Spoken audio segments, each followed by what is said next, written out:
Bonjour à vous les net investisseurs, nous sommes le jeudi 21 octobre 2021. Je fais cette petite vidéo parce que cette semaine, hier en l'occurrence, le Bitcoin a dépassé ce qu'on appelle son ATH, donc son all-time high, son point le plus haut, puisqu'on est allé titiller les 67 000 $, et tout nous laisse à penser que maintenant le Bitcoin est en route vers les 100 000 $. C'est ce qu'on va voir ensemble dans cette vidéo.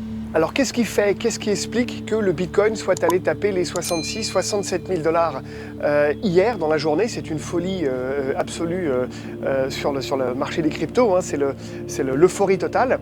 Eh bien, il y a principalement une raison, et c'est de ça dont je voulais vous parler dans cette vidéo, c'est que la SEC, c'est la Security Exchange Commission aux États-Unis, c'est l'équivalent de l'AMF, vient d'autoriser, alors il y a 8 jours, hein, grosso modo, la mise sur le marché d'ETF.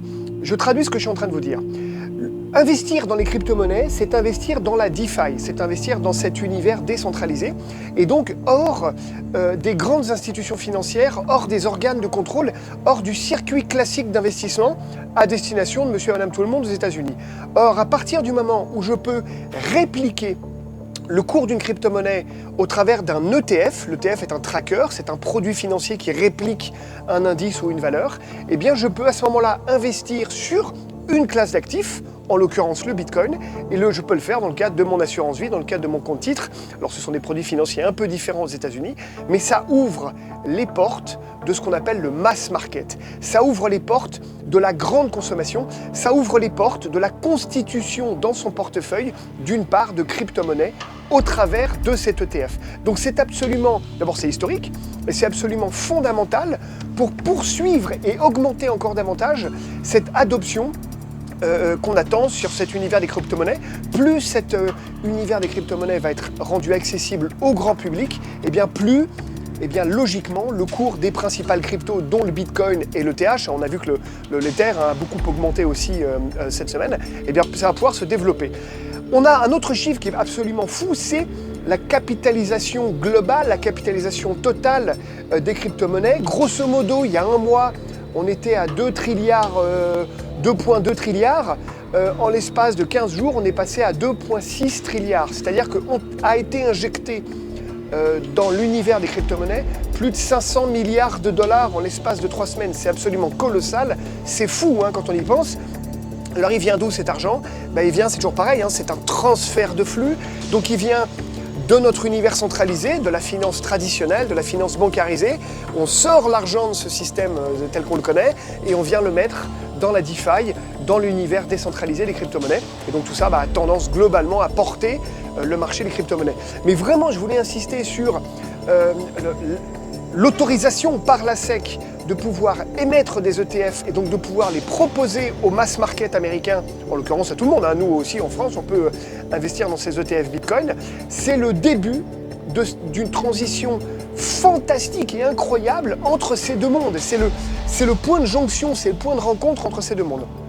À titre d'exemple, par exemple, le fonds Grayscale, c'est le plus grand fonds, le plus grand hedge fund américain, il gère des milliards de dollars.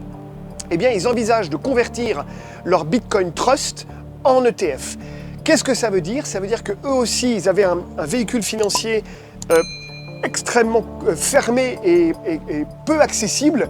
Eh bien, en le convertissant en ETF, l'ETF, je vous le rappelle, est un produit financier qui réplique un indice, une classe d'actifs, une action. Eh bien là, je vais pouvoir le faire en répliquant le cours du Bitcoin.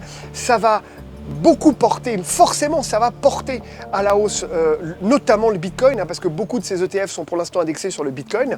On est en train de travailler, enfin je dis on, le marché financier est en train de travailler à la création d'ETF qui répliquent des paniers d'actions ou un écosystème crypto-monnaie, donc un spectre un petit peu plus large d'investissement. Pour l'instant c'est très Bitcoin.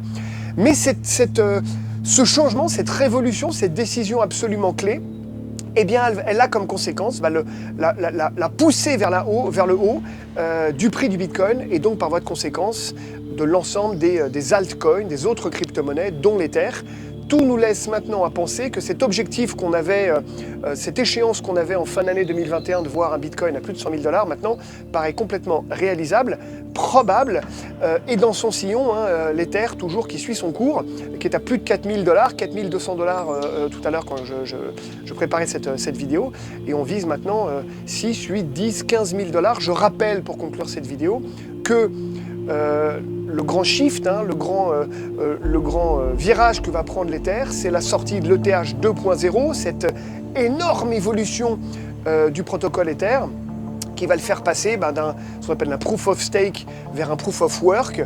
Donc en gros, on va changer le mode de valorisation d'une crypto qui avant était déterminée notamment par la capacité de minage, et demain elle sera notamment évaluée par la capacité simplement de détenir cet Ether. L'ETH 2.0 devrait sortir normalement dans le courant de l'année 2022, réduisant de 99% la consommation énergétique, les frais inhérents et multipliant par 1000 la vitesse d'exécution. Donc c'est une révolution absolument pharaonique, phénoménale, et donc tout nous laisse à penser que l'Ether aussi va être boosté.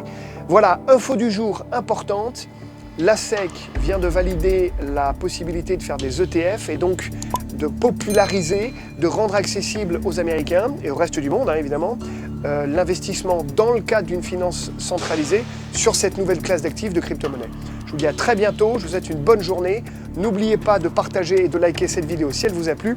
À bientôt sur Net Investissement. Ciao.